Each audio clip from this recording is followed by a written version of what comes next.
സഗുരീഷണം, നമുക്ക് മീറ്റിംഗ് ആരംഭിക്കാം. Jenny. Okay ഇപ്പതാണ്.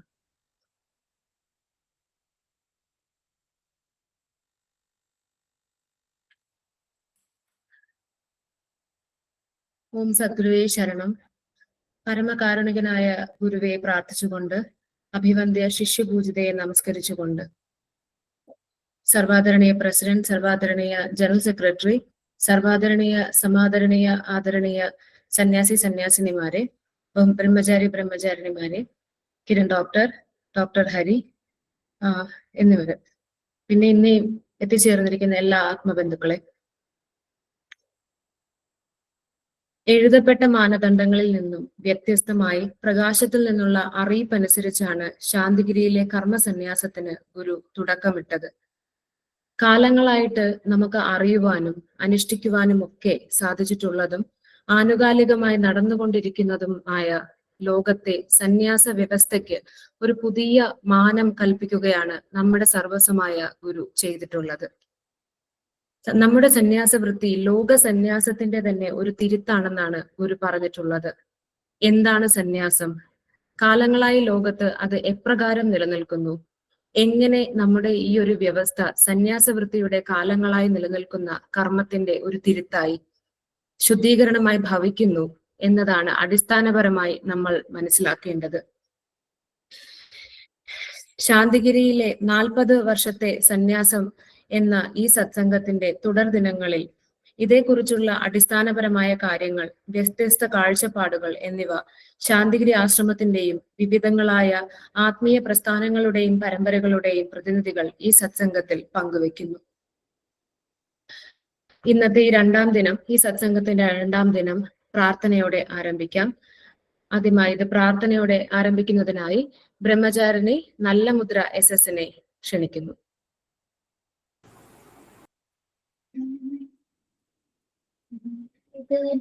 ഗുരുവന്ദനം തവ പാദ പങ്കജ വന്ദനം, വന്ദനം ഗുരുവന്ദനം തവ പാദ പങ്കജ വന്ദനം.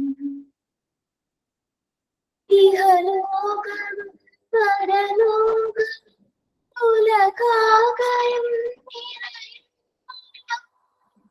നിറയും ഉരുളിന്നു ഞങ്ങളെ കരുണാമയ. ഗുരുവന്ദനം തവ പാദ പങ്കജ വന്ദനം, തവ പാദ പങ്കജ വന്ദനം, തവ പാദ പങ്കജ വന്ദനം. അടുത്തതായി ഗുരുവിന്റെ കാരുണികനായ ഗുരുവിന്റെ അമൃതവാണികളിൽ നിന്നും ഒരു ഭാഗം നമുക്കിവിടെ ശ്രവിക്കാം.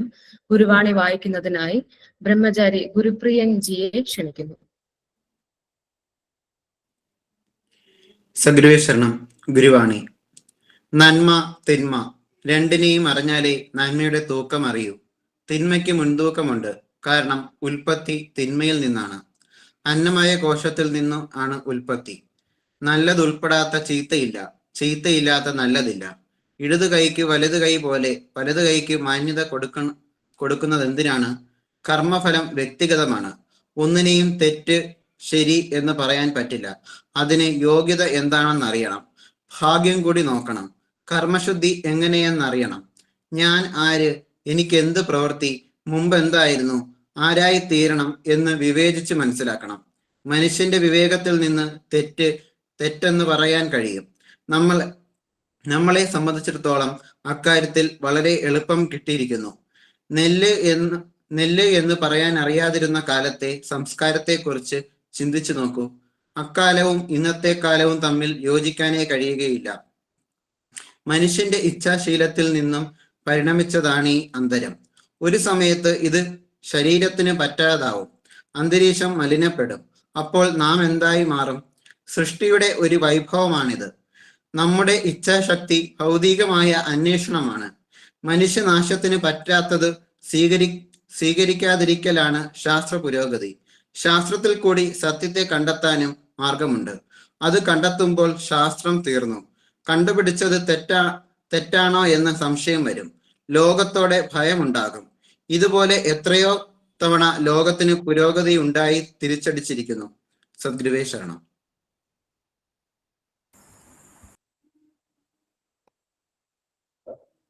അടുത്തതായി മുഖ്യ പ്രഭാഷണത്തിലേക്ക് നമ്മൾ കടക്കുകയാണ്.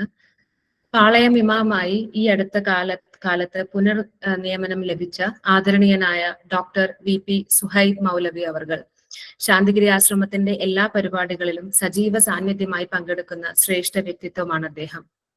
മലപ്പുറം അരക്കുപറമ്പ് പുത്തൂർ സ്വദേശിയായ അദ്ദേഹം ഖത്തർ യൂണിവേഴ്സിറ്റിയിൽ നിന്ന് ബിരുദവും കാലിക്കറ്റ് സർവകലാശാലയിൽ നിന്ന് ബിരുദാനന്തര ബിരുദവും കരസ്ഥമാക്കുകയുണ്ടായി. മഹാത്മാഗാന്ധി യൂണിവേഴ്സിറ്റിയിൽ നിന്ന് ഡോക്ടറേറ്റ് നേടിയ ഇദ്ദേഹം തലസ്ഥാന നഗരിയിലെ സാമൂഹിക സാംസ്കാരിക മണ്ഡലങ്ങളിൽ തന്റേതായ വ്യക്തിമുദ്ര പതിപ്പിക്കുവാൻ കഴിഞ്ഞിട്ടുണ്ട്. ശാന്തിഗിരി ആശ്രമം വളരെ സന്തോഷത്തോടെയും ഹൃദയപൂർവ്വം അദ്ദേഹത്തെ മുഖ്യ പ്രഭാഷണത്തിനായി ഇവിടെ ക്ഷണിക്കുന്നു.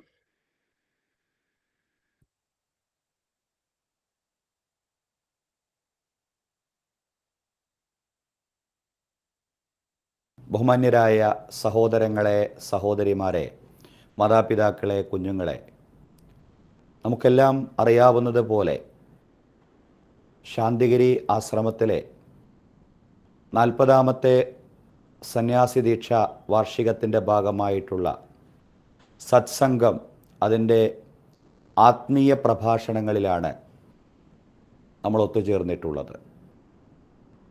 വിവിധ മതരംഗത്തും അതുപോലെ തന്നെ ആത്മീയ രംഗത്തുമെല്ലാമുള്ള പണ്ഡിതന്മാരെ ഉപയോഗപ്പെടുത്തിക്കൊണ്ടാണ് ഈ ആത്മീയ പ്രഭാഷണങ്ങൾ നടക്കുന്നത് എന്നറിഞ്ഞതിൽ ഏറെ സന്തോഷമുണ്ട്. ഏതായാലും ഇസ്ലാമിനെയും പ്രവാചകൻ മുഹമ്മദ് നബിയെയും ഒക്കെ ഊന്നിക്കൊണ്ട് കുറച്ച് വിശദീകരണങ്ങൾ നൽകാനാണ് എന്നോട് സംഘാടകർ ആവശ്യപ്പെട്ടിട്ടുള്ളത്. ലോകത്തെ എല്ലാ മതങ്ങളെടുത്ത് പരിശോധിച്ചാലും ഇനി മതാതീത ആത്മീയ ചിന്തകളെടുത്ത് പരിശോധിച്ചാലും അതിലെല്ലാം ഉൾച്ചേർന്നിട്ടുള്ള സമാനമായിട്ടുള്ള ചില ആശയങ്ങൾ, അതിൻ്റെ ഇസ്ലാമികമായിട്ടുള്ള വശമാണ് ആദ്യമായിട്ട് ഞാൻ പ്രതിപാദിക്കുന്നത്. മറ്റുള്ള ദർശനങ്ങളും മറ്റുള്ള ആചാര്യന്മാരെ സംബന്ധിച്ചുമെല്ലാമുള്ള മറ്റു പ്രഭാഷണങ്ങൾ വരുന്നത് കൊണ്ട് അതിലേക്ക് കൂടുതലായിട്ട് കടന്നു പോകുന്നില്ല. ഏതായാലും ലോകത്തെ എല്ലാ ആത്മീയ ചിന്തകളും 3 മൗലികമായ മാനവികമായ ആശയങ്ങളെ സംസ്ഥാപിക്കുന്നതിനും നിലനിർത്തുന്നതിനും വേണ്ടിയാണ് പ്രവർത്തിക്കുന്നത് എന്ന് കാണാൻ സാധിക്കും. അതിലൊന്ന് സമാധാനമാണ്. വ്യക്തിയിലും കുടുംബത്തിലും രാജ്യത്തും ലോകത്തും സമാധാനം ഉണ്ടാവുക. രണ്ടാമത്തേത് സൗഹൃദമാണ്.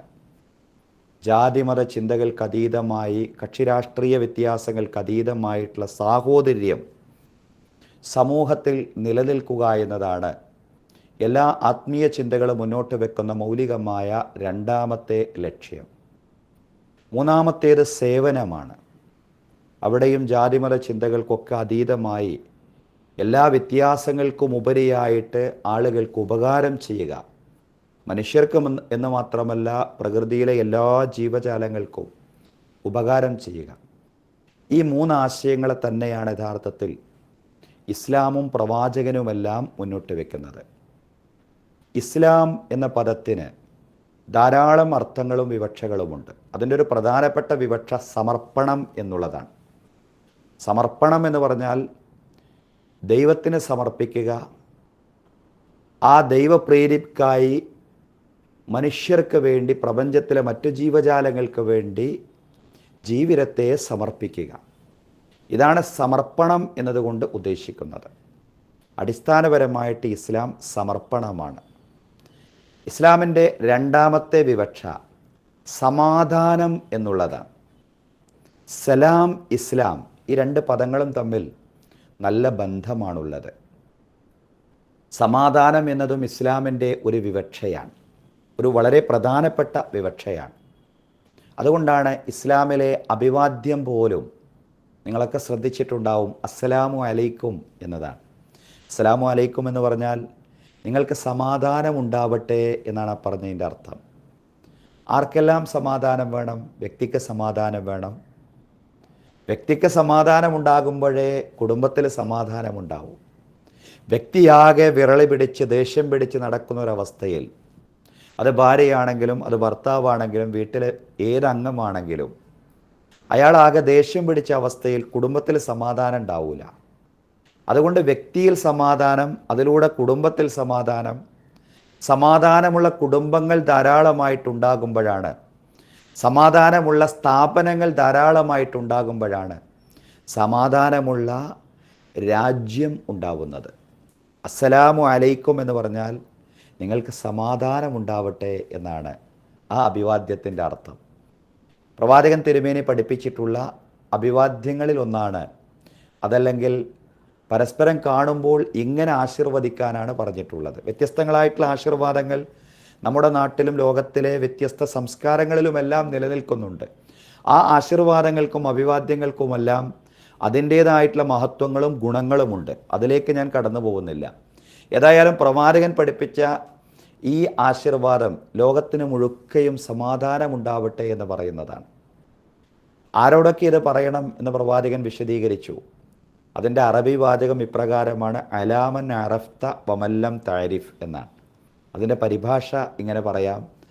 അതായത് നീ സമാധാനത്തിന് വേണ്ടി ആശീർവദിക്കുക, അതല്ലെങ്കിൽ സമാധാന പ്രാർത്ഥന, സമാധാനത്തിൻ്റെ അഭിവാദ്യം നീ നേരുക. നിനക്കറിയുന്നവരും അറിയാത്തവരുമായ മുഴുവൻ ആളുകൾക്കും. അലാമൻ അറഫ്ത വമല്ലം താരിഫ് എന്ന് പറഞ്ഞാൽ അറിയുന്നവരും അറിയാത്തവരുമായ മുഴുവൻ ആളുകൾക്കും, എല്ലാവർക്കും വേണ്ടത് അതാണ്. അതുകൊണ്ട് സമാധാനത്തിന് വേണ്ടി നീ ഇങ്ങനെ പ്രാർത്ഥിക്കണമെന്നാണ്. ഇനി ഇസ്ലാമിലെ പ്രധാനപ്പെട്ട ആരാധന, ഏറ്റവും പ്രധാനപ്പെട്ട ആരാധന എന്ന് പറയുന്നത് നമസ്കാരമാണ്. 5 നേര നമസ്കാരമാണ് ഇസ്ലാമിലുള്ളത്. ഈ 5 നേര നമസ്കാരങ്ങൾ കഴിഞ്ഞാലും അതിൻ്റെ അവസാനം 2 ഭാഗങ്ങളിലേക്കും തിരിഞ്ഞുകൊണ്ട് സലാം പറയുക എന്നുള്ളതാണ്. സലാം പറഞ്ഞുകൊണ്ടാണ് നമസ്കാരത്തിൽ നിന്ന് വിരമിക്കുന്നത്. അസ്സലാമു അലൈക്കും വറഹ്മത്തുള്ളാ, അസ്സലാമു അലൈക്കും വറഹ്മത്തുള്ളാ. അസ്സലാമു അലൈക്കും എന്ന് പറഞ്ഞുകൊണ്ട് വലത്തോട്ട് ആദ്യം തിരിയുന്നു, പിന്നീട് അസ്സലാമു അലൈക്കും എന്ന് പറഞ്ഞുകൊണ്ട് ഇടത്തോട്ടും വറഹ്മത്തുള്ളാ എന്നുകൂടി കൂടെ പറയുന്നു. എന്ന് പറഞ്ഞാൽ നിങ്ങൾക്ക് ദൈവത്തിൻ്റെ സമാധാനവും ദൈവത്തിൻ്റെ കാരുണ്യവും ഉണ്ടാവട്ടെ എന്നാണ് പറയുന്നത്. ആ സമാധാനത്തിന് വേണ്ടിയുള്ള പ്രാർത്ഥനയെ വിശദീകരിച്ചുകൊണ്ട് പറയുന്നത്, ഈ പ്രപഞ്ചത്തിലെ ദൃശ്യവും അദൃശ്യവുമായിട്ടുള്ള എല്ലാ ജീവജാലങ്ങൾക്കുമാണ് ആ സമാധാന പ്രാർത്ഥന. മനുഷ്യൻ കണ്ണുകൊണ്ട് കാണുന്ന ജീവജാലങ്ങളുണ്ട്, മനുഷ്യൻ കണ്ണുകൊണ്ട് കാണാത്ത ഭൗതിക ഉപകരണങ്ങൾ കൊണ്ട് പോലും മനുഷ്യനെ കാണാൻ സാധിക്കാത്ത ജീവജാലങ്ങൾ പ്രപഞ്ചത്തിലുണ്ട് എന്നുള്ളതാണല്ലോ ആത്മീയ ചിന്തകൾ മുന്നോട്ട് വെക്കുന്ന വലിയൊരാശയം. അത്തരം സൃഷ്ടികൾക്കും ഉണ്ടാവട്ടെ സമാധാനം. നോക്കൂ നിങ്ങൾ, ആ സമാധാന ചിന്തയുടെ വ്യാപ്തി എന്ന് പറയുന്നത്. രണ്ടാമത്തേത്, ഒന്ന് സമാധാനമാണെങ്കിൽ ഇസ്ലാം മുന്നോട്ട് വെക്കുന്ന മതാതീതമായിട്ടുള്ള ആത്മീയ ചിന്തകളും എല്ലാ മതങ്ങളുമെല്ലാം മുന്നോട്ട് വെക്കുന്ന രണ്ടാമത്തെ മൗലികമായിട്ടുള്ള ആശയം സാഹോദര്യം, അതല്ലെങ്കിൽ സൗഹൃദം എന്നുള്ളതാണ്. എല്ലാവരോടും സൗഹൃദം. എന്താ പ്രവാചകൻ തിരുമേനി സല്ലല്ലാഹു അലൈഹി വസല്ലം പറഞ്ഞത്? അയൽവാസി പട്ടിണി കിടക്കുമ്പോൾ വയറ് നിറച്ച് ഭക്ഷണം കഴിക്കുന്നവൻ നമ്മിൽപ്പെട്ടവനല്ല. എത്ര ലളിതമായ, അതോടൊപ്പം തന്നെ എത്ര ഉദാത്തമായ ആശയമാണ്. പ്രവാചകൻ മാത്രമല്ല, എല്ലാ മഹാമനീഷികളും ഈ ആശയം മുന്നോട്ട് വെച്ചിട്ടുണ്ട്. അയൽവാസി പട്ടിണി കിടക്കുമ്പോൾ വയറ് നിറച്ച് ഭക്ഷണം കഴിക്കുന്നവൻ നമ്മിൽപ്പെട്ടവനല്ല. ഒരാൾ വിശ്വാസിയാണ്, എനിക്ക് വിശ്വാസമുണ്ട്, എനിക്ക് ഒരുപാട് അദൃശ്യ കാര്യങ്ങളിൽ വിശ്വാസമുണ്ട്, എനിക്ക് അള്ളാഹുവിൽ വിശ്വാസമുണ്ട്, എനിക്ക് വേദഗ്രന്ഥങ്ങളിൽ വിശ്വാസമുണ്ട്, പ്രവാചകന്മാരിൽ വിശ്വാസമുണ്ട്, മാലാകന്മാരിൽ വിശ്വാസമുണ്ട്, അന്ത്യദിനത്തിൽ വിശ്വാസമുണ്ട്. ഇതൊക്കെയാണ് ഇസ്ലാമിൻ്റെ മൗലികമായിട്ടുള്ള വിശ്വാസ കാഴ്ചപ്പാടുകൾ എന്ന് പറയുന്നത്. ഈ വിശ്വാസ കാഴ്ചപ്പാടുകൾ ഒരാൾ വെച്ചു പുലർത്തി അയാൾക്ക് അതുകൊണ്ട് മാത്രം മോക്ഷം നേടുക സാധ്യമല്ല. അയാൾ യഥാർത്ഥത്തിൽ മോക്ഷം നേടുന്നത്, അതല്ലെങ്കിൽ ഈ ഒരു സാഹോദര്യം കൂടി അയാളെ കൈവരിക്കുമ്പോഴാണ് മോക്ഷം നേടാൻ, ഐഹിക പാരത്രിക വിജയം നേടുവാൻ അയാൾക്ക് സാധിക്കുക എന്നാണ് പ്രവാചകൻ തിരുമേനി സ്വല്ലല്ലാഹു അലൈഹി വസല്ലം പഠിപ്പിക്കുന്നത്.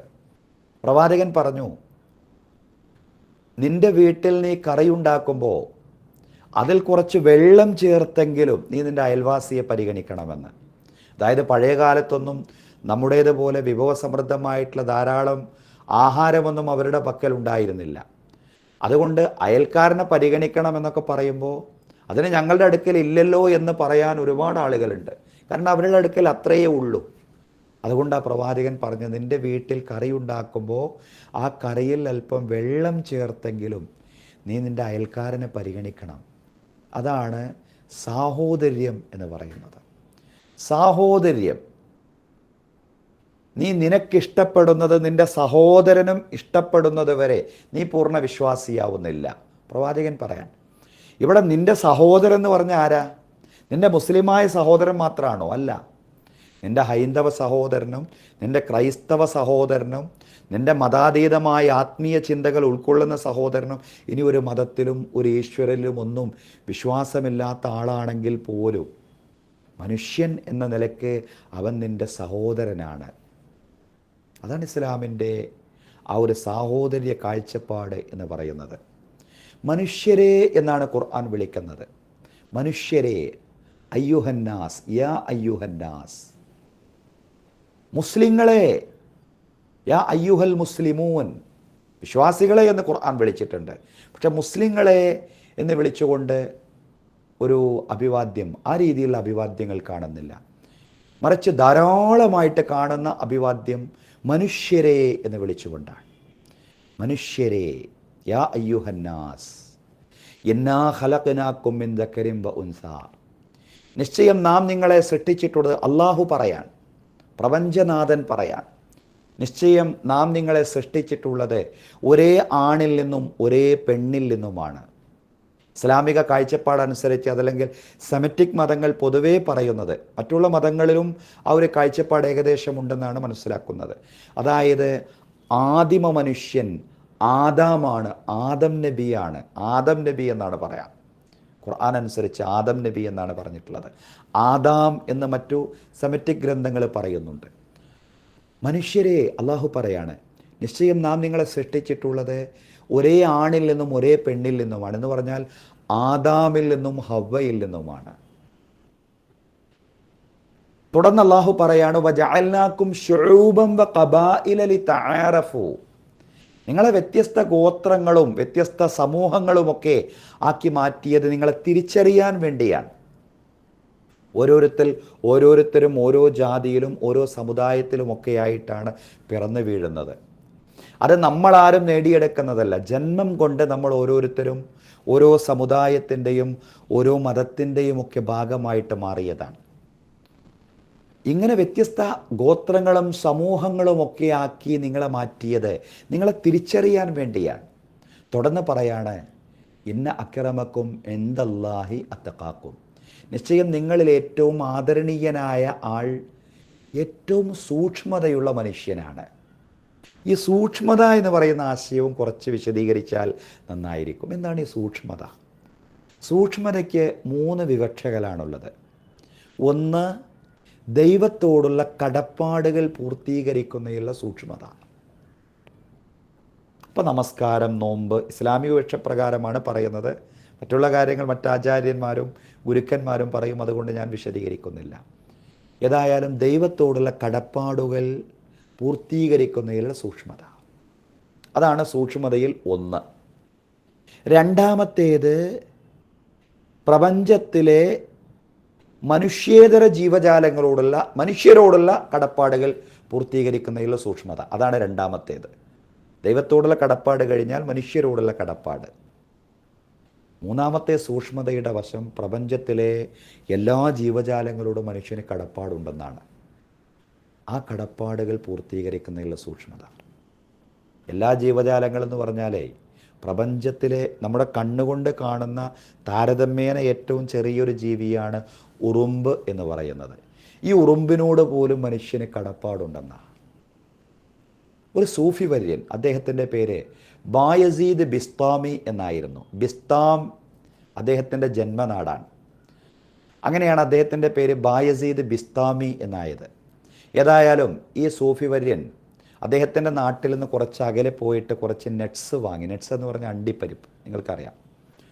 അണ്ടിപ്പരിപ്പ് വാങ്ങി അദ്ദേഹം നാട്ടിലേക്ക് വന്നു. അത് തുറന്നു നോക്കുമ്പോൾ, കവർ തുറന്നു നോക്കുമ്പോൾ അതിൽ നിറച്ച് ഉറുമ്പുകൾ. ഉറുമ്പുകൾ. അദ്ദേഹത്തിന് വലിയ പ്രയാസം. നമ്മൾ ചിന്തിക്കും അദ്ദേഹത്തിൻ്റെ നട്ട്സ് അതല്ലെങ്കിൽ ഈ ഭക്ഷണ സാധനം കേടുവന്നു പോയല്ലോ എന്നോർത്തുകൊണ്ടാണ് അദ്ദേഹം പ്രയാസപ്പെടുന്നത് എന്ന്. പക്ഷേ അദ്ദേഹത്തിൻ്റെ പ്രയാസം അതായിരുന്നില്ല.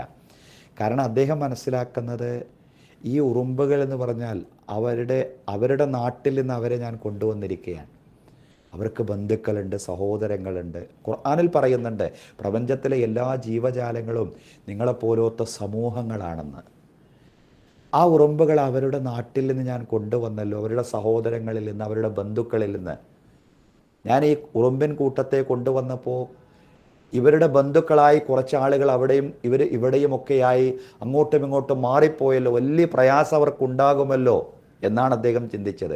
അങ്ങനെ എവിടെ നിന്നാണോ അദ്ദേഹം ഈ നട്ട്സ് വാങ്ങിയത്, ആ കവറടക്കം ഉറുമ്പുള്ള അവസ്ഥയിൽ തന്നെ അവിടെ തന്നെ അദ്ദേഹം തിരിച്ചു കൊണ്ടുപോയി കൊടുത്തു എന്നാണ് ആ ചരിത്രം. എന്താണ് ആ സൂക്ഷ്മത? പ്രപഞ്ചത്തിലെ മനുഷ്യേതര ജീവജാലങ്ങളോടുള്ള സൂക്ഷ്മത. അപ്പോൾ പ്രപഞ്ചം അതിൽ നമുക്ക് ദൈവത്തോട് മാത്രമല്ല, അതോടൊപ്പം തന്നെ ഈ മനുഷ്യരോട് കടപ്പാടുകളുണ്ട്. അതോ മനുഷ്യരോട് മാത്രമല്ല, പ്രപഞ്ചത്തിലെ, ഞാൻ ഉറുമ്പിൻ്റെ ഉദാഹരണം പറഞ്ഞു, ഉറുമ്പിനോട് പോലും മനുഷ്യന് കടപ്പാടുണ്ടെങ്കിൽ എല്ലാ ജീവജാലങ്ങളോടും മനുഷ്യന് കടപ്പാടുണ്ട് എന്നുള്ളതാണ്. ആ അർത്ഥത്തിൽ ഈ കടപ്പാടുകളെ നമ്മൾ ഗൗരവത്തിൽ കാണേണ്ടതുണ്ട്. ഈ ദർശനത്തെ, ഈ ആദർശത്തെ, മൂന്നാമത്തെ സംഗതി കൂടി നമ്മൾ പറയണം. അതായത് എല്ലാ ആത്മീയ ചിന്തകളും ഉൾച്ചേരുന്ന മൂന്നാമത്തെ മൗലികമായിട്ടുള്ളൊരാശയം. 3 കാര്യങ്ങൾ പറഞ്ഞുകൊണ്ടാണ് നമ്മൾ തുടങ്ങിയത്. 1 സമാധാനം, 2 സൗഹൃദം, 3-ത്തേത് പരോപകാരം എന്നുള്ളതാണ്. എല്ലാവർക്കും ഉപകാരം ചെയ്യാം. സാഹോദര്യം വിശദീകരിച്ചപ്പോൾ തന്നെ അതിൽ പരോപകാരം എന്ന ആശയം കടന്നു വന്നു. എല്ലാവർക്കും, ഒരാളെയും ഒഴിച്ചു നിർത്താൻ പാടില്ല. പ്രപഞ്ചത്തിലെ എല്ലാ ജീവജാലങ്ങൾക്കും ഉപകാരം ചെയ്യാം. ഇതിനു വേണ്ടിയാണ് യഥാർത്ഥത്തിൽ ഇസ്ലാം അടക്കമുള്ള എല്ലാ ആത്മീയ ചിന്തകളും കാര്യമായി പ്രവർത്തിക്കുന്നത് തന്നെ എന്ന് പറയേണ്ടി വരും. ഇതിൻ്റെ ഏറ്റവും വലിയ ഉദാഹരണം, അതിൻ്റെ മാതൃകയാണ് പ്രവാചകൻ തിരുമേനി. ഗുരുക്കന്മാരെല്ലാം അതിൻ്റെ മാതൃകയാണ്, ആചാര്യന്മാരെല്ലാം അതിൻ്റെ മാതൃക കാണിച്ചു തന്നതാണ്. ഏതായാലും പ്രവാചകൻ്റെ ജീവിതത്തിൽ നിന്നുള്ള ചില മാതൃകകൾ കൂടി പറഞ്ഞുകൊണ്ട് നമുക്ക് അവസാനിപ്പിക്കാം. പ്രവാചകൻ എങ്ങനെ ഒരിക്കൽ മക്കയിലൂടെ ഇങ്ങനെ നടന്നു പോകുമ്പോൾ ഒരു വൃദ്ധ സഹോദരി ഒരു വലിയ ചുമട് പിടിച്ച് നിൽക്കുകയാണ്. ഒരു വലിയ ചുമട് പിടിച്ചു നിൽക്കുക എന്ന് പറഞ്ഞാൽ അത് വഹിക്കാൻ അവർക്ക് കഴിയുന്നില്ല. അതിൻ്റെ അടുക്കൽ അവർ നിൽക്കുകയാണ്. ഇതെൻ്റെ തലയിലൊന്ന് വെച്ച് തരും. ആ വഴിയിലൂടെ കുറേ ആളുകൾ നടന്നു പോയി. എല്ലാവരോടും പറഞ്ഞു, മോനെ ഇതിൻ്റെ തലയിലൊന്ന് വെച്ചതാ, എനിക്കത് എൻ്റെ ലക്ഷ്യസ്ഥാനത്തേക്കൊന്ന് കൊണ്ടുപോകാനാണ്. പക്ഷെ ആരും ശ്രദ്ധിക്കുന്നില്ല. കാരണം ഒരു വൃദ്ധയുടെ വർത്തമാനമൊന്നും കേൾക്കാൻ ആരും മുന്നോട്ട് വരുന്നില്ല. എല്ലാവരും അവനവൻ്റെ കാര്യം നോക്കി അങ്ങ് നടന്നു പോയി. അപ്പോഴാണ് കുറച്ച് സമയം കഴിഞ്ഞപ്പോൾ ഒരു ചെറുപ്പക്കാരൻ ഇങ്ങനെ നടന്നു വന്നത്. ആ ചെറുപ്പക്കാരനെ ഈ വൃദ്ധ സ്ത്രീക്ക് അറിഞ്ഞുകൂടാ. ആ ചെറുപ്പക്കാരനോട് ഈ ചുമടൊന്ന് മോനെ എൻ്റെ തലയിലെന്ന് വെച്ചതാ എന്നാ ചെറുപ്പക്കാരനോട് പറഞ്ഞപ്പോൾ ആ ചെറുപ്പക്കാരൻ വൃദ്ധയുടെ തലയിൽ വെച്ച് കൊടുക്കുകയല്ല ചെയ്തത്. ആ ചുമടെടുത്തുകൊണ്ട് ചെറുപ്പക്കാരൻ തൻ്റെ തലയിൽ വെച്ച് അങ്ങനെ കുറേ നടന്നുപോയി. അവസാനം വൃദ്ധയുടെ ലക്ഷ്യസ്ഥാനം എത്തിയപ്പോൾ ചോദിച്ചു, ഉമ്മ, പ്രിയ മാതാവേ, നമ്മൾ ഇറക്കി വെക്കേണ്ട സ്ഥലമായിട്ടുണ്ടോ, സമയമായിട്ടുണ്ടോ? ലക്ഷ്യമായപ്പോൾ അവർ പറഞ്ഞു, ഇനി നമുക്ക് ഇറക്കി വെക്കാം. ഇറക്കി വെച്ചതിന് ശേഷം ആ വൃദ്ധ പ്രവാചകൻ തിരുമേനി സല്ലല്ലാഹു അലൈഹി വസല്ലമയോട് പറഞ്ഞൊരു കാര്യമുണ്ട്. മോനെ, മക്കയിൽ ഒരു ചെറുപ്പക്കാരൻ വന്നിട്ടുണ്ട്. ആ ചെറുപ്പക്കാരൻ നമ്മുടെ യുവാക്കളെല്ലാം വഴിതെറ്റിക്കുകയാണ്. നമ്മുടെ യുവാക്കളെല്ലാം വഴിതെറ്റിക്കുന്ന ഒരു ചെറുപ്പക്കാരൻ മക്കയിൽ വന്നിട്ടുണ്ട്. അവൻ്റെ കെണിയിൽ നീ അകപ്പെടാൻ പാടില്ല. വൃദ്ധക്കറിഞ്ഞുകൂടാ യഥാർത്ഥത്തിൽ ഈ ചുമട് വഹിച്ച ചെറുപ്പക്കാരനാണ് ആളുകൾ ആക്ഷേപിച്ചു കൊണ്ടിരിക്കുന്ന, മക്കയിൽ വന്ന ഈ ജനങ്ങളിങ്ങനെ ശരിയല്ലാത്തത് പറഞ്ഞുകൊണ്ടിരിക്കുന്ന, വഴിതെറ്റിക്കുന്ന ചെറുപ്പക്കാരൻ എന്നെല്ലാം പറഞ്ഞുകൊണ്ടിരിക്കുന്ന യുവാവ് ഇതാണെന്ന് വൃദ്ധക്കറിഞ്ഞുകൂടാ. അതുകൊണ്ട് ഗുണകാംക്ഷയോടുകൂടി പറയണം, അവൻ്റെ കെണിയിൽ നീ അകപ്പെടാൻ പാടില്ല. പ്രവാചകൻ തിരുമേനി സല്ലല്ലാഹു അലൈഹി വസല്ലം പറഞ്ഞു, പ്രിയ മാതാവേ, ആളുകളിങ്ങനെ ആക്ഷേപിച്ചു കൊണ്ടിരിക്കുന്ന ആ ചെറുപ്പക്കാരൻ ഞാനാണ്. ഞാൻ ആൾക്കാരെ വഴിതെറ്റിക്കൊന്നൊന്നുമില്ല. ആൾക്കാരെ ഞാൻ ശരിയായ വഴിയിലേക്ക് നയിക്കുകയാണ് ചെയ്യുന്നത്. ആളുകളെ ഞാൻ തിന്മയിൽ നിന്ന് അകറ്റുകയാണ് ചെയ്യുന്നത്. പക്ഷേ ഞാൻ അകറ്റുന്ന തിന്മയാണ് നന്മ എന്നവർ മനസ്സിലാക്കിപ്പോയി. അതിന് ഞാനെന്ത് ചെയ്യാനാണ്? ആ മാതാവ് പറഞ്ഞു, നിന്നെക്കുറിച്ചാണോ ഇങ്ങനെ ആളുകൾ വേണ്ടാത്ത കാര്യങ്ങളൊക്കെ പറഞ്ഞുകൊണ്ടിരിക്കുന്നത്? എങ്കിൽ ഞാൻ അടിയുറച്ച് വിശ്വസിക്കുന്നു അതൊന്നും ശരിയല്ല എന്ന് പറഞ്ഞുകൊണ്ട് ആ വൃദ്ധ പ്രവാചകൻ്റെ ഒരു ശിഷ്യയായി, പ്രവാചകൻ്റെ ഒരു അനുയായിയായിട്ട് മാറുന്ന ഒരു ചരിത്രമുണ്ട്. ഇതാണ് പ്രവാചകൻ്റെ ജീവിത മാതൃകകൾ എന്ന് പറയുന്നത്. അതുപോലൊരു വേറൊരു ചരിത്രം ഇപ്രകാരമാണ്. പ്രവാചകൻ എപ്പോഴും ഇങ്ങനെ പള്ളിയിലേക്ക് നടന്നു പോകുമ്പോൾ വഴിയിൽ അടിക്കാട്ട് കൊണ്ടിടുന്ന ഒരു പെൺകുട്ടി ഉണ്ടായിരുന്നു. വേസ്റ്റ് കൊണ്ടുവന്നിടുക, അങ്ങനെ പ്രവാചകനെ ശല്യം ചെയ്യുക. മുള്ളുകൾ കൊണ്ടുവന്നിടുക, അതുപോലെ തന്നെ അടിച്ചു വാരിയ വേസ്റ്റുകൾ കൊണ്ടുവന്നിടുക. ഇതൊക്കെയാണ് അവർ ചെയ്തിരുന്നത്. പക്ഷെ പ്രവാചകൻ എന്താ ചെയ്തതെന്നറിയോ? കുറച്ച് കാലം ഇങ്ങനെ പ്രവാചകൻ അതിലൂടെ, സാധാരണ എപ്പോഴും അടിക്കാട്ടും വേസ്റ്റും ഒക്കെ കാണുന്നുണ്ട്, പക്ഷേ ഇടയ്ക്ക് വെച്ച് അത് കാണുന്നില്ല, വേസ്റ്റൊന്നും കാണുന്നില്ല വഴിയിൽ. അപ്പോൾ പ്രവാചകൻ തൻ്റെ ശിഷ്യന്മാരോട് ചോദിച്ചു, ഇതെന്താ ഇപ്പോൾ നമ്മുടെ വഴിയൊക്കെ നല്ല വൃത്തിയിലായി കിടക്കുന്നുണ്ടല്ലോ, എന്താണ് വേസ്റ്റൊന്നും കാണാത്തത്? അപ്പോഴാണ് ശിഷ്യന്മാർ പറഞ്ഞത്, അത് കൊണ്ടുവന്നിടുന്ന പെൺകുട്ടി അവർക്ക് സുഖമില്ല, അവർ അസുഖത്തിലാണ്, അവർ രോഗിയായി കിടക്കുകയാണ്. പ്രവാചകൻ തിരുമേനി സല്ലല്ലാഹു അലൈഹി വസല്ലം എന്താ ചെയ്തതെന്നറിയോ? അവരുടെ രോഗവിവരം തിരക്കിക്കൊണ്ട് ആ വീട്ടിലേക്ക് കയറി ചെന്നു എന്നാണ്. രോഗവിവരം തിരക്കിക്കൊണ്ട് ആ വീട്ടിലേക്ക് പ്രവാചകൻ തിരുമേനി സല്ലല്ലാഹു അലൈഹി വസല്ലം കയറി ചെന്നു. അപ്പോൾ വീട്ടുകാരാകെ അത്ഭുതപ്പെടുകയാണ്, ആശ്ചര്യപ്പെടുകയാണ്. കാരണം അവരുടെ മകള്, ആ വീട്ടിലെ പെൺകുട്ടി പ്രവാചകനെ ഉപദ്രവിച്ചിട്ട് മാത്രമേ ഉള്ളൂ. ഒരു നിമിഷം പോലും പ്രവാചകനെ സ്നേഹിച്ചിട്ടില്ല, പ്രവാചകനെക്കുറിച്ച് നല്ലതൊന്നും പറഞ്ഞിട്ടില്ലെന്ന് മാത്രമല്ല, പ്രവാചകന് വേണ്ടി നല്ലതൊന്നും ചെയ്തിട്ടുമില്ല, പ്രവാചകനെ വേണ്ടുവോളം ഉപദ്രവിക്കുകയും ചെയ്തിട്ടുണ്ട്. ഈ പെൺകുട്ടി രോഗിയായപ്പോഴാണ് പ്രവാചകൻ വീട്ടിലേക്ക് കയറി വരുന്നതും ആ പെൺകുട്ടിക്ക് വേണ്ടി പ്രാർത്ഥിക്കുകയൊക്കെ ചെയ്യാൻ. അങ്ങനെ ആ പെൺകുട്ടിയും കുടുംബമൊക്കെ പ്രവാചകൻ്റെ ശിഷ്യന്മാരായിട്ട് മാറുന്ന ഒരവസ്ഥയും ഒരു സാഹചര്യവും. അങ്ങനെ ജീവിതം കൊണ്ട് യഥാർത്ഥത്തിൽ താൻ എന്ത് ആത്മീയ ചിന്തയാണോ പ്രബോധനം ചെയ്യുന്നത്, ആ ആത്മീയ ചിന്തയ്ക്ക് ജീവിതം കൊണ്ട് മാതൃകയാവുകയാണ്, ജീവിതം കൊണ്ട് സാക്ഷിയാവുകയായിരുന്നു പ്രവാചകൻ തിരുമേനി സ്വല്ലല്ലാഹു അലൈഹി വസല്ലം. അതാണ് ആചാര്യന്മാരുടെ ചരിത്രം, അവരുടെ മാതൃക എന്ന് പറയുന്നത്. ആ നല്ല നല്ല മാതൃകകളെ ജീവിതത്തിൽ ആവാഹിക്കുവാൻ നമുക്കെല്ലാവർക്കും ഈശ്വരൻ തുണയും അനുഗ്രഹവും നൽകുമാറാവട്ടെ. എല്ലാ സന്യാസിമാർക്കും എല്ലാവിധ ആശംസകളും എല്ലാവിധ പ്രാർത്ഥനകളും.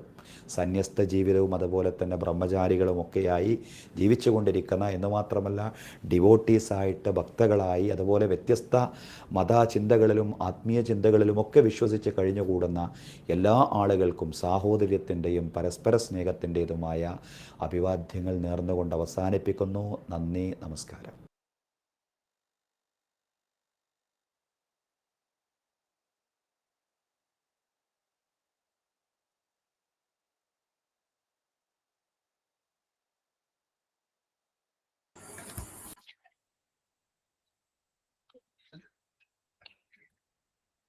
ശാന്തിഗിരിയിൽ ആദ്യമായി സന്യാസദീക്ഷയുടെ 40 വർഷങ്ങൾ നൽകിയ സന്യാസദീക്ഷയുടെ 40 വർഷങ്ങൾ ഈ വരുന്ന ഒക്ടോബർ 13 വിജയദശമി നാളിൽ പൂർത്തിയാകുകയാണ്.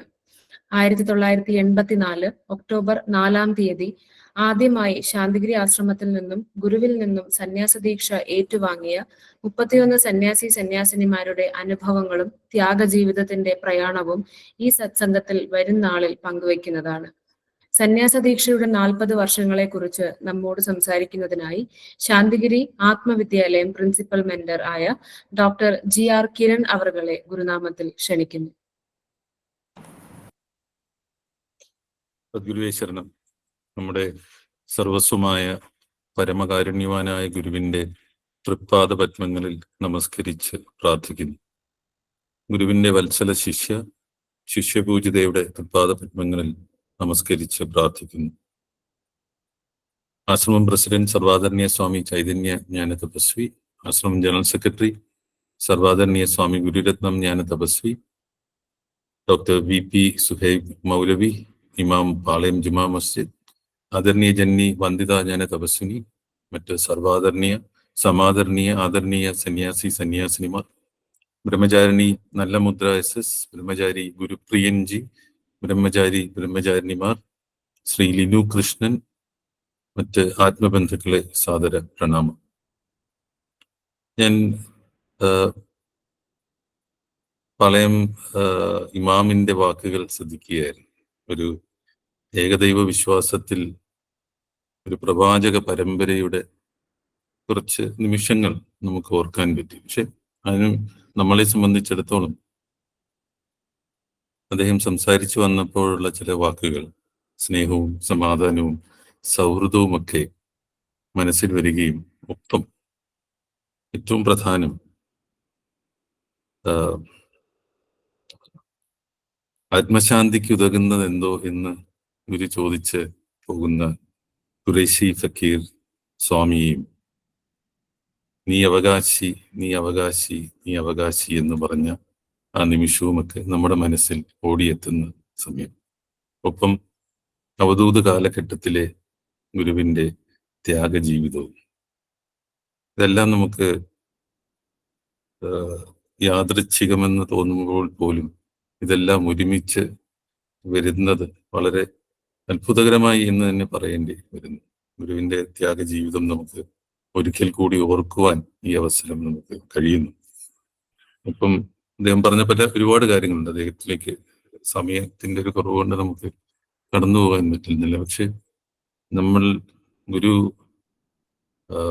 സഹകരണ മന്ദിരം എന്ന ആ സങ്കല്പം, ആ കർമ്മം എത്ര വലിപ്പമാണ് ഉള്ളത് എന്നുകൂടി നമുക്ക് ഈ അവസരത്തിൽ ഓർക്കേണ്ടതുണ്ട്.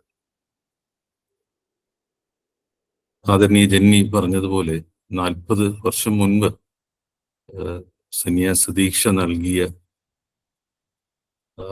സർവാദരണീയരായ സന്യാസി സന്യാസിനിമാരുണ്ട്. അടുത്ത ദിവസങ്ങൾ കൂടി അവരുടെ ഓരോരുത്തരുടെയും ജീവിതാനുഭവങ്ങൾ നമുക്ക് പങ്കുവയ്ക്കാം എന്ന് കരുതുന്നു. മലേഷ്യയുടെ തലസ്ഥാനമായ കോലാലംപൂരിൽ മലയാളി ദമ്പതികളുടെ പുത്രനായാണ് ശ്രീ ഹരിലാൽ ജനിച്ചത്. 5 വയസ്സ് മുതൽ കുട്ടിക്ക് മഞ്ഞപ്രകാശത്തിൽ ഒരു മുഖം കാണാമായിരുന്നു. ആ മുഖം അവനോട് സംസാരിക്കുമായിരുന്നു. ആ മുഖം പറയുന്ന ചില വാക്കുകൾ അവന് ഉച്ചരിക്കാൻ കഴിയാത്തത് കൊണ്ട് ചിലപ്പോൾ അവൻ ചിരിച്ചു പോകും.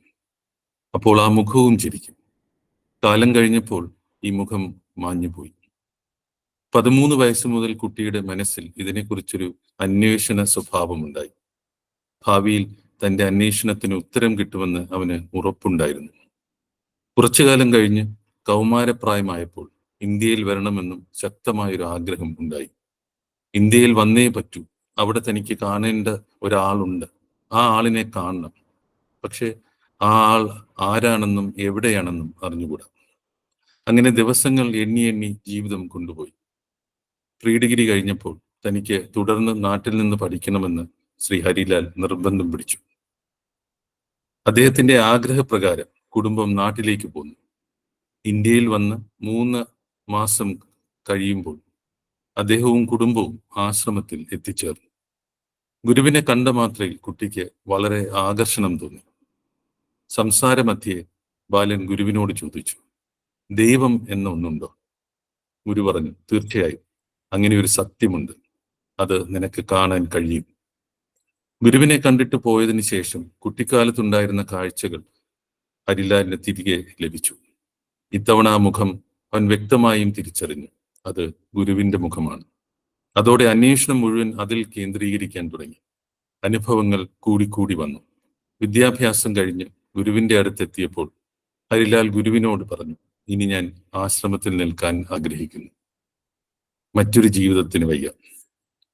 പക്ഷേ ആ ആഗ്രഹം ഗുരു നിരാകരിച്ചു. മലേഷ്യക്ക് തിരിച്ചു പോകണം, അവിടെ നിനക്ക് ജോലി കിട്ടും, ഞാൻ വിളിക്കുമ്പോൾ വന്നാൽ മതി. അങ്ങനെ വർഷങ്ങൾ 3 കഴിഞ്ഞു. ഇരിക്കപ്പൊറുതിയില്ലാത്ത അവസ്ഥ. ഒരു ദിവസം ബാങ്കിലെ ജോലി രാജിവെച്ച് നേരെ അദ്ദേഹം വീട്ടിലേക്ക് ചെന്നു. ആശ്രമത്തിൽ സ്ഥിരമായി നിൽക്കണമെന്ന ആഗ്രഹമായിരുന്നു ഇതിനു പിന്നിൽ. വീട്ടുകാർക്ക് ആദ്യമൊക്കെ എതിർപ്പുണ്ടായിരുന്നു എങ്കിലും താൻ സന്യാസ ജീവിതം നയിച്ചാൽ അതിന്റെ വലിയ നന്മ കുടുംബത്തിന് ലഭിക്കുമെന്ന് ഹരിലാലിന് ഉറപ്പായിരുന്നു. 1984 സന്യാസ ദീക്ഷാ ദിനത്തിൽ ഗുരുവിൽ നിന്നും ദീക്ഷ ഏറ്റുവാങ്ങിയ ഹരിലാൽ സർവാദരണീയ സ്വാമി ജ്യോതിർമയ ജ്ഞാന തപസ്വിയായി. ശാന്തിഗിരി വിദ്യാഭവന്റെ മേൽനോട്ടക്കാരനായും പിന്നീട് കല്ലാർ, ജന്മഗൃഹം, ഡൽഹി എന്നിവിടങ്ങളിലും സ്വാമി സേവനമനുഷ്ഠിച്ചിട്ടുണ്ട്. ഗുരു ശുശ്രൂഷ ചെയ്ത് ഗുരുവിൻ്റെതായി ജീവിച്ച സ്വാമി 2007 ഏപ്രിൽ 28 ഗുരുജ്യോതിയിൽ ലയിച്ചു. ഗുരുജ്യോതിയിൽ ലയിക്കുമ്പോൾ ശാന്തിഗിരി ആശ്രമം പ്രസിഡന്റും ജന്മഗൃഹത്തിന്റെ കാര്യദർശിയുമായിരുന്നു സ്വാമി. തികഞ്ഞ അറിവും അനുഭവവും അതോടൊപ്പം വിനയം കലർന്ന ലളിതമായ പെരുമാറ്റവും സ്വാമിയുടെ മുഖമുദ്രയാണ്.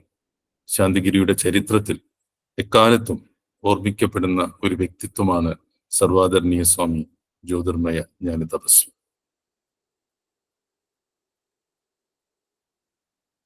ആയിരത്തി 1973 കാലഘട്ടം. കുമിളി സ്വദേശിയായ ശ്രീ കുഞ്ഞച്ചനും കൂട്ടുകാരനും കൂടി കല്ലാറ്റിൽ ഒരു സ്വാമി വന്നിട്ടുണ്ടെന്നറിഞ്ഞ് അദ്ദേഹത്തെ കാണാനായി കല്ലാറ്റിലേക്ക് പുറപ്പെട്ടു. കല്ലാറ്റിൽ വെച്ച് ഗുരുവിനെ കണ്ട കുഞ്ഞച്ചൻ ഒരു ദിവസം ആശ്രമത്തിൽ പോയ ചേട്ടനെ അന്വേഷിച്ച് തിരുവനന്തപുരം ആശ്രമത്തിൽ എത്തിച്ചേർന്നു. രാത്രി 9:30 മണി. ചെറിയൊരു പർണശാലയാണ്. കുഞ്ഞുമോനെ കണ്ടപ്പോൾ ഗുരു അടുത്ത് നിൽക്കുന്നവരോടായി പറഞ്ഞു, അവന് വെള്ളം എന്തെങ്കിലും കൊടുക്കും. ഇതും പറഞ്ഞ് ഗുരു അകത്തേക്ക് കയറിപ്പോയി. വീണ്ടും തിരിച്ചു വന്ന് ഗുരു കുഞ്ഞുമോനോട് പറഞ്ഞു, ഇന്നിവിടെ കിടക്കാം. ആ സന്ദർശന വേളയിലാണ് കുഞ്ഞുമോന് ഗുരുവുമായുള്ള ആത്മബന്ധം ആരംഭം കുറിച്ചത്. ജ്യേഷ്ഠനെ അന്വേഷിച്ച് ആശ്രമത്തിലെത്തിയ കുഞ്ഞുമോന് ഗുരുവിനെ കണ്ടതോടെ ആന്തരികമായ പരിണാമങ്ങൾ സംഭവിച്ചിരുന്നു. പിറ്റേ ദിവസം തിരികെ വീട്ടിലേക്ക് മടങ്ങി. 6 മാസം കഴിഞ്ഞ് ഗുരു കല്ലാർ ആശ്രമത്തിലേക്ക് പോകുന്ന വഴിക്ക് കുഞ്ഞുമോന്റെ കുമിളിയിലുള്ള തയ്യൽ കടയിൽ ഇറങ്ങി. തിരിച്ചിറങ്ങാൻ നേരം ഗുരു ചോദിച്ചു, ഞാൻ പോട്ടേടാ, നീ എൻ്റെ കൂടെ വരുന്നു? ഒന്നും ചിന്തിക്കാതെ കുഞ്ഞുമോൻ കട പൂട്ടി ഇറങ്ങി. ഗുരുവിനോടൊപ്പം കല്ലാർ ആശ്രമത്തിലേക്ക് യാത്ര തിരിച്ചു. തിരിച്ച് കല്ലാറിൽ നിന്ന് വീട്ടിലെത്തിയെങ്കിലും കുഞ്ഞുമോന്റെ മനസ്സിൽ ഗുരുവിന്റെ രൂപം നിറഞ്ഞു നിന്നു. ഗുരു ശുശ്രൂഷ ചെയ്യണമെന്ന ആഗ്രഹം കലശലായി. ഈ ആഗ്രഹം ഗുരുവിനെ അറിയിച്ചപ്പോൾ കുമിളി ആശ്രമവുമായി ബന്ധപ്പെട്ട് നിൽക്കുവാനാണ് നിർദ്ദേശമുണ്ടായത്. കുമിളിയിൽ വിളക്ക് കൊളുത്തി പ്രാർത്ഥിക്കാനായിരുന്നു ആദ്യം അദ്ദേഹത്തെ ഗുരു നിയോഗിച്ചത്. അങ്ങനെ കുറെ നാൾ. പിന്നീട് കുഞ്ഞുമോൻ കേന്ദ്രാശ്രമത്തിലെത്തി കുറെ നാൾ കർമ്മം ചെയ്തു. ആദ്യമൊക്കെ വിറക് കീറലായിരുന്നു ജോലി. പിന്നെ പ്രാർത്ഥനാലയത്തിൽ പൂജ ചെയ്യാൻ നിയോഗിച്ചു.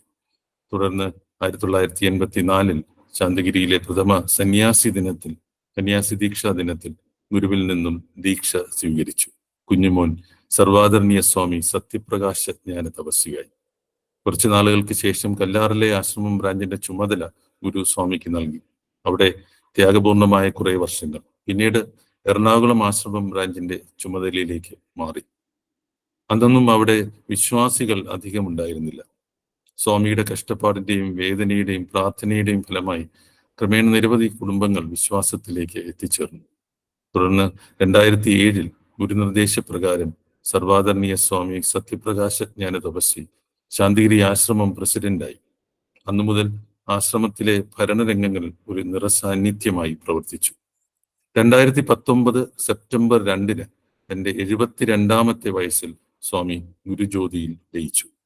സർവാദരണീയ സ്വാമിയുടെ ത്യാഗവും അചഞ്ചലമായ ഗുരുഭക്തിയും വിനയവും ലാളിത്യവുമെല്ലാം നമുക്ക് ഒരു വലിയ മാതൃകയാണ്.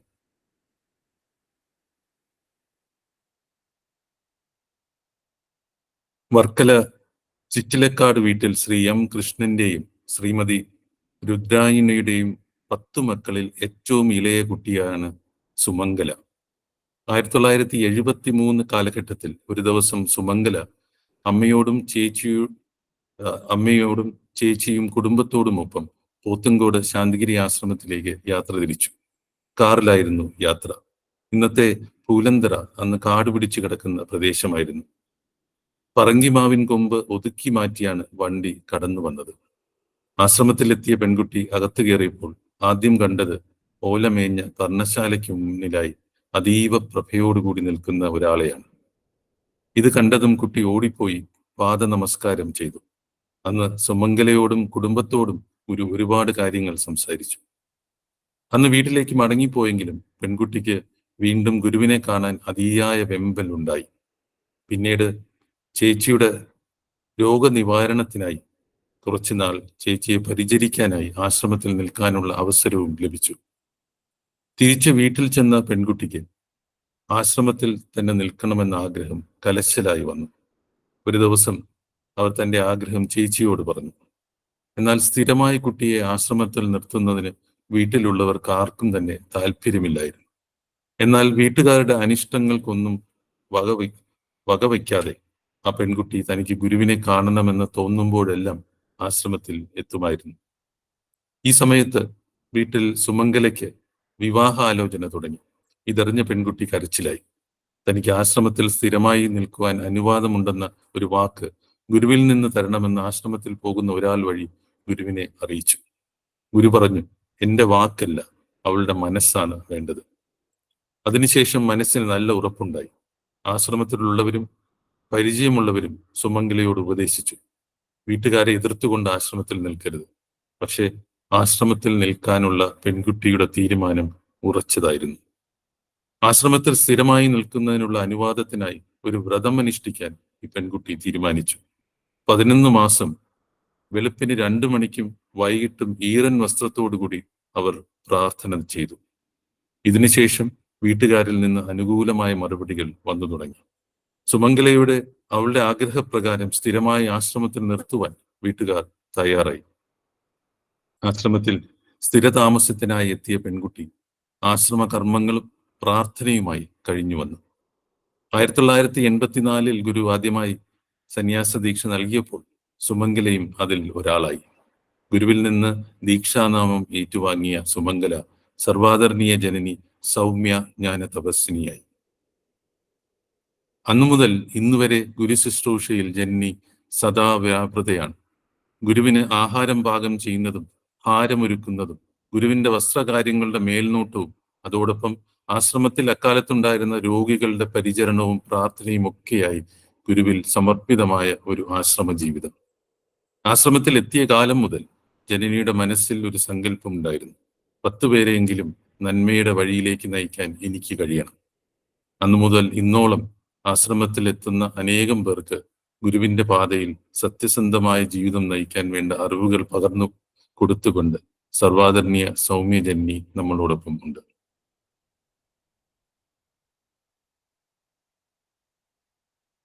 ഈ സന്യാസിമാരുടെയും ജനനിയുടെയും ജീവിതം, അവരുടെ ചിന്ത, അവരുടെ കർമ്മം, അവരുടെ സ്നേഹം, ഗുരുവിനോടുള്ള അചഞ്ചലമായ വിശ്വാസം നമുക്കെല്ലാവർക്കും തന്നെ ഒരു വലിയ മാതൃകയാണ്. അവരുടെ മേൽ ഗുരുവിനുള്ള കാരുണ്യവും നമുക്ക് പ്രാർത്ഥനയോടെ ഓർക്കാം. ഈ അടുത്ത ദിവസങ്ങളിൽ നമുക്ക് ആ 40 വർഷം മുൻപ് സന്യാസ ലഭിച്ച ഓരോരുത്തരെയായി പരിചയപ്പെട്ട് മുന്നോട്ട് പോകാമെന്ന് എല്ലാവരെയും അറിയിച്ചുകൊണ്ട് എല്ലാവർക്കും ഗുരുവിന്റെ കാരുണ്യവും സ്നേഹവും നന്മയും എപ്പോഴും ഉണ്ടാകട്ടെ എന്ന് പ്രാർത്ഥിച്ചുകൊണ്ട് എൻ്റെ വാക്കുകൾ ഗുരുവിന്റെ തൃപ്പാദ പത്മങ്ങളിൽ സമർപ്പിക്കുന്നു. സദ്ഗുരുവേ ശരണം.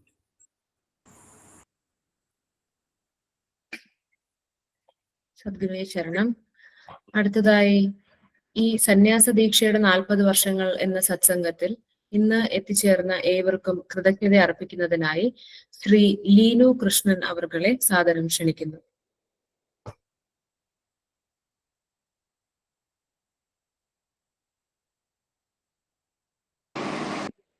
സദ്ഗുരുവേ ശരണം.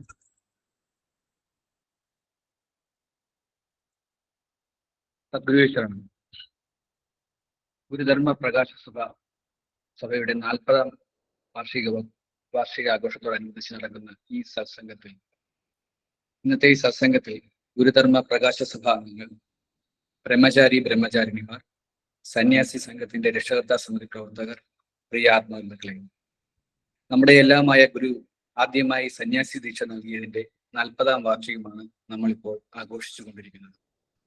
അതിനോടനുബന്ധിച്ച് ശാന്തിഗിരി ആത്മവിദ്യാലയത്തിന്റെ ആഭിമുഖ്യത്തിൽ സംഘടിപ്പിച്ചിരിക്കുന്ന ഈ സത്സംഗത്തിലേക്ക് ആദ്യമായി ശാന്തിഗിരി ആശ്രമം പ്രസിഡന്റ് സർവാദരണീയ സ്വാമി ചൈതന്യ ജ്ഞാന തപസ്വിയെയും, ആശ്രമം ജനറൽ സെക്രട്ടറി സർവാദരണീയ ഗുരുരത്നം ജ്ഞാന തപസ്വിയെയും, ഇന്നത്തെ മീറ്റിംഗിൽ മുഖ്യ പ്രഭാഷണം നിർവഹിച്ച ഏറെ ബഹുമാന്യനായ പാളയം ഇമാം ഡോക്ടർ VP സുഹൈബ് മൗലവിക്കും ശാന്തിഗിരി ആത്മവിദ്യാലയത്തിന്റെയും രക്ഷകർത്താ സമിതിയുടെയും പേരിൽ ഗുരുനാമത്തിൽ കൃതജ്ഞത രേഖപ്പെടുത്തുന്നു.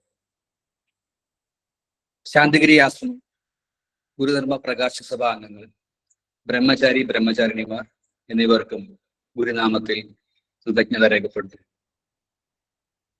പ്രാർത്ഥനയും അതോടൊപ്പം കോമ്പയറിംഗും നിർവഹിക്കുന്ന ആദരണീയ ജനനി വന്ദിത ജ്ഞാന തപസ്വിനി, ഇന്നിവിടെ മോഡറേറ്റർ ആയിരുന്ന ഡോക്ടർ കിരൺ ജിയാർ, ഗുരുവാണി വായിച്ച ബ്രഹ്മചാരി ഗുരുപ്രിയൻ ജി, ഗുരുവന്ദനം ആലപിച്ച ബ്രഹ്മചാരിണി നല്ലബുദ്ധ SS എന്നിവർക്കും ഗുരുനാമത്തിൽ കൃതജ്ഞത രേഖപ്പെടുത്തുന്നു. ഈ സത്സംഗം കേട്ടുകൊണ്ടിരിക്കുന്ന ശാന്തിഗിരി രക്ഷകർത്താ സമിതിയിലെ എല്ലാ പ്രവർത്തകർക്കും, അതുകൂടാതെ എല്ലാ ആത്മബന്ധുക്കൾക്കും കൃതജ്ഞത രേഖപ്പെടുത്തുന്നു. എല്ലാവർക്കും എല്ലാവിധ നന്മകളും ഉണ്ടാകട്ടെ എന്ന് ഗുരുവെ പ്രാർത്ഥിച്ചുകൊണ്ട് ഞാൻ എൻ്റെ വാക്കുകൾ എൻ്റെ ഗുരുവിന്റെ തൃപ്പാദങ്ങളിൽ സമർപ്പിക്കുന്നു. സദ്ഗുരുവേശ്വർ.